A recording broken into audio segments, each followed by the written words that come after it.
My brother came to my door and said, "Give us a chance to be a family again," after abandoning me to foster care years ago when our mother died. What if the people who were supposed to protect you, who were supposed to be your family, just let you go, left you utterly alone? And then, years later, they had the audacity to demand a second chance. My brother Kevin learned the hard way that some betrayals don't just fade away with time. I was just 10 years old when my world shattered. One moment, Mom was there, her laugh echoing in the house, and the next, she was gone, ripped away by a car accident. I remember sitting in that sterile hospital waiting room, the nurses' hushed whispers painting a terrifying picture. My older brothers, Kevin and David, they were there too. Kevin, 23, already busy with his new life, his career. David, 19, starting college, focused on his future. They seemed detached and shaken, while I, a scared little boy, felt like everything I knew about safety and family was crumbling. At Mom's funeral, I clung to the hope that they would step up. They were adults, right? Kevin had his own apartment, David his dorm. Surely one of them would take me in. But instead I overheard them whispering about arrangements. That's how I found out. I wasn't going to live with either of them. The social worker confirmed it a week later. She was kind, but her words felt like a death sentence. My brothers didn't want me. The excuses started immediately. Kevin claimed he wasn't ready for full-time guardianship. David, he couldn't possibly juggle school and raising a kid. Their eyes avoided mine. It was clear. I was a burden. Not a little brother, not family. Just a problem they didn't want to solve. And just like that, I was shuffled into the foster care system. A kid who had just lost his mom, now losing everything else. Kevin signed some papers, patted my shoulder, and made a hollow promise. "I'll visit." He never did. Foster care itself was a mixed bag. My first placement. Family that saw me as a paycheck. No physical abuse but emotional ice. Distant. Cold. Meals were served on time, the fridge was stocked, but the house felt empty. The foster parents barely spoke to me. Their own kids. They made it clear I was an outsider, an inconvenience. I spent most of my time alone. My only solace an old photo album of Mom's, one of the few treasures I'd managed to cling to. Then the phone calls started. Months after placement. First I was so excited. Hope flared in my chest. Maybe they regretted it.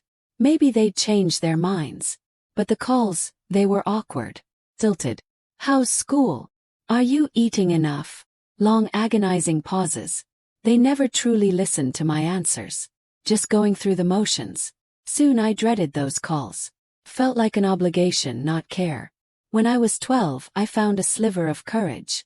I asked Kevin directly, "Why didn't you take me in?" He sighed like I was being unreasonable. "I was just starting my career, man. It wasn't the right time." David's excuse was the same. "I had no idea how to raise a kid.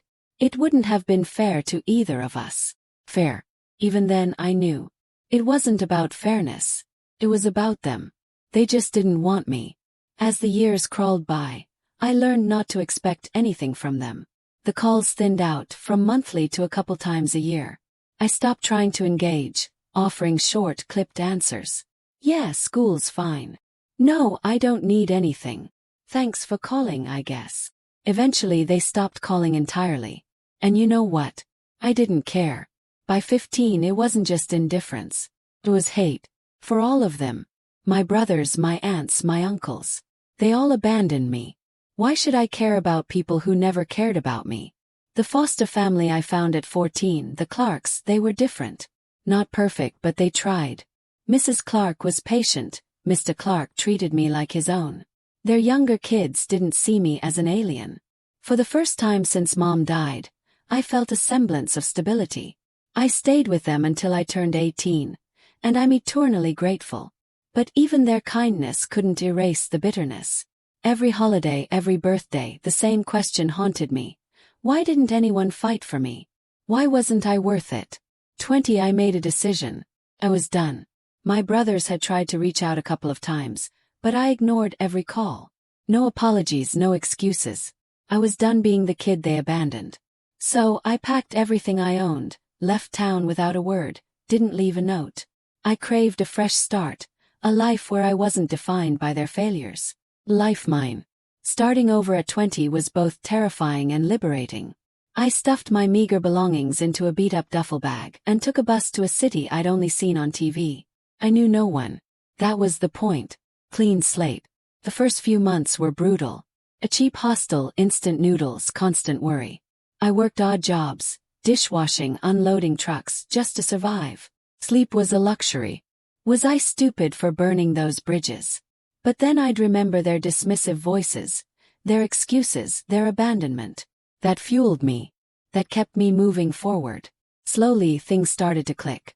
I landed a job at a small, cozy coffee shop. The owner, Mrs. Patel, she was amazing.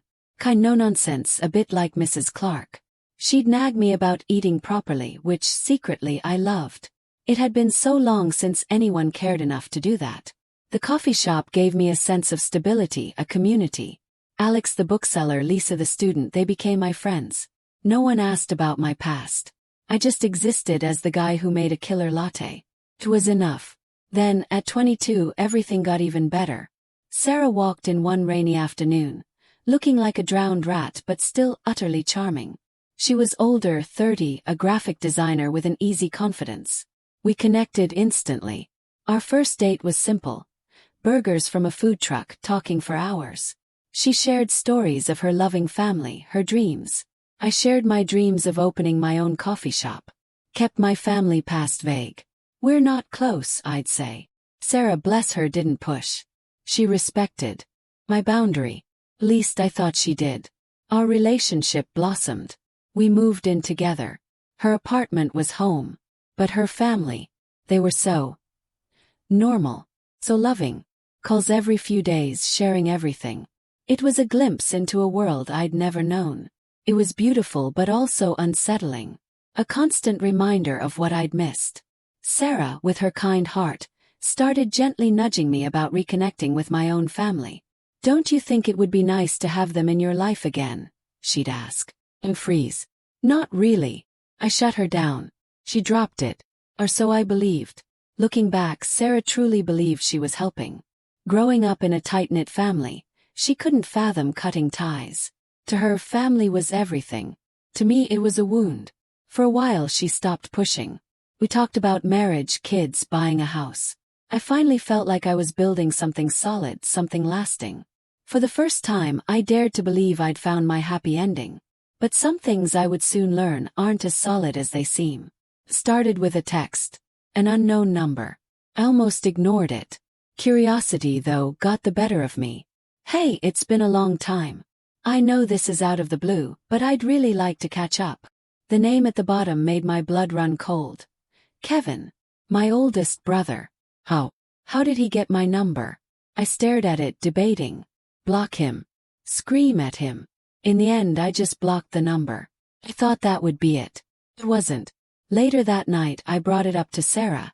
You won't believe who texted me today, I said, trying to sound casual. She looked up from her laptop, a weird, guilty flicker in her eyes. Oh, she said softly. I was going to tell you about that. My heart plummeted. Tell me about what? Her hesitation was a hammer blow. I gave him your number, she admitted. The floor dropped out from under me. You what? She stammered. I just thought. But I cut her off, my voice shaking with rage. You thought what? That I wouldn't notice. That it was okay to completely ignore everything I've told you about my family. She got defensive. I thought if you talked to him, you'd realize it's not as bad as you think. You've been holding on to this anger. I just wanted to help you move past it. Help me. Do you have any idea what you've done? You had no right. Her face crumpled, but I was beyond caring. Beyond seeing her tears. She had gone behind my back. After all my painful stories, all my boundaries. I thought she understood. I thought she respected me. I was wrong. I can't do this, I told her, the words tasting like ash. We're done. She gaped, heartbroken. You're breaking up with me over this.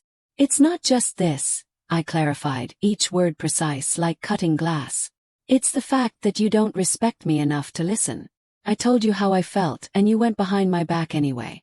I can't be with someone who thinks they know better than me about my own life. She sobbed, begging me. Please, let's talk about this. We can fix it. But there was nothing to fix. The trust was shattered. You need to move out, I told her, my voice flat. Take as much time as you need, but I want you gone. She cried harder, but my mind was made up. Trust is everything. Once it's broken, it's gone. Least for me. The next few days were a blur of boxes and painful silence. Sarah moved out piece by painful piece. Her parents started calling, leaving voicemails about her heartbreak. How good intentions shouldn't be punished. They didn't understand. It wasn't a mistake. It was a betrayal of my deepest trust. I blocked them too. One night, staring at the empty space where her bookshelf once stood, I felt a strange mix. Anger, sadness, but also relief. Our worlds, our fundamental beliefs about family, were just too different. This breakup, I realized, was inevitable. But the drama wasn't over. Sarah's parents, determined, tracked me down at the coffee shop. Mrs. Patel, bless her, saw the distress in their eyes. There's a couple asking for you, seem upset. My heart sank. He knew. I walked out to find Sarah's mom in tears, her dad bristling, ready for a lecture. We just want to talk, he started. I'm at work, I said, trying to keep my voice even. This isn't the time or place. You haven't given us much choice, her mom cried. Sarah is devastated. You won't even hear her out. There's nothing to hear, I replied, cutting through their pleas. She broke my trust. End of story. Her dad stepped forward, trying to intimidate me. Do you know how much she's been crying? She made a mistake, not out of malice. She cares about you. She was only trying to help. I took a deep breath, fighting the frustration.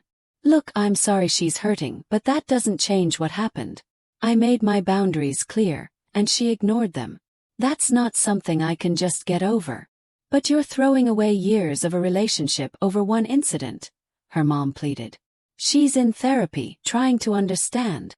It doesn't change what she did, I told them firm. I need you to leave now. I'm not discussing this any further. Mrs. Patel emerged, sensing the shift, and subtly but firmly ushered them out. As they left, her dad muttered about me being cold and ungrateful. I just shook my head. Some people will never understand. Then Sarah started sending letters. First I tossed them. But curiosity, and perhaps a masochistic need for confirmation, made me open one. She apologized, yes, regretted crossing my boundaries. But then she doubled down. I just wanted you to have the chance to heal, she wrote. I was trying to help. My blood boiled. She still thought she knew what was best for me. My healing wasn't up for debate or intervention. I didn't respond. There was no point. My brothers, meanwhile, ramped up their efforts. Blocking Kevin's number hadn't been enough. They found me on social media. David, whose number I hadn't blocked yet, sent a terse message. We need to talk. I deleted it. But the message hung over me. Sarah's meddling had opened a door I'd worked so hard to keep sealed. So one last time I messaged David. I'm not interested in talking. Please stop contacting me. Then I blocked him. I thought that was it. I was wrong again. One night, a knock on my door. I hesitated. It was Kevin. Standing right there. What are you doing here? My voice was ice. I just want to talk, he said, hands up. Can I come in? No, he stated. Whatever you have to say it here. He nodded. Look, I know you're mad. We messed up when Mom died. But we've been trying to make it right, and you keep shutting us out. You had 10 years to make it right, I countered. Why now? He hesitated. We didn't know how to reach you. Then Sarah, she reached out. She told us what happened, and it got us thinking. We just want a chance to fix things. Hearing Sarah's name felt like a punch to the gut. Sarah had no right to get involved, I ground out. And you have no right to show up here uninvited. I've made it clear I don't want to talk to you. Kevin's face fell. I'm sorry, he said, defeated. For everything. I miss my little brother. My stomach twisted. You should have thought about that, I said, before you abandoned him. And then I shut the door in his face. That night sleep was impossible. Seeing Kevin, his words, it dredged up every buried memory of being that scared, lonely kid. solidified my conviction. Some people don't deserve second chances. After Kevin showed up at my door, I knew I had to make real changes. Blocking numbers wasn't enough. They were like weeds, always finding a way back. I hated feeling constantly on guard, like I wasn't fully in control. So I talked to my landlord. A penalty for breaking the lease. Fine. Found a new studio miles away. A small place, but it was mine. True fresh start. Packing up felt bittersweet. That apartment had been my first real home after foster care, where I'd started rebuilding, where I'd met Sarah. Leaving it felt like closing a painful, hopeful chapter. But the move, it was incredible. The sense of freedom was intoxicating. Could breathe again. I threw myself into work, extra shifts, saving for my future coffee shop. Mrs. Patel noticed, asked if I was okay. Her quiet kindness was a balm. Not all relationships had to be complicated. Some people just cared. Sarah, of course, didn't give up immediately. A couple more letters found their way to my new address. I didn't open them. Whatever she had to say wouldn't change anything. Trust, I kept reminding myself, is the foundation. And once it's broken, there's no going back. Some nights, I'd wonder if I'd been too harsh. But then I'd remember. It wasn't just a mistake. It was a fundamental disregard for me, for my past, for my pain. And that was unforgivable. My brothers, to my relief, didn't contact me again after Kevin's visit. Whether they finally got the message or were just biding their time, I didn't know. And honestly, I didn't care. The more time passed, the lighter I felt. The anger and resentment, once a constant companion, began to fade.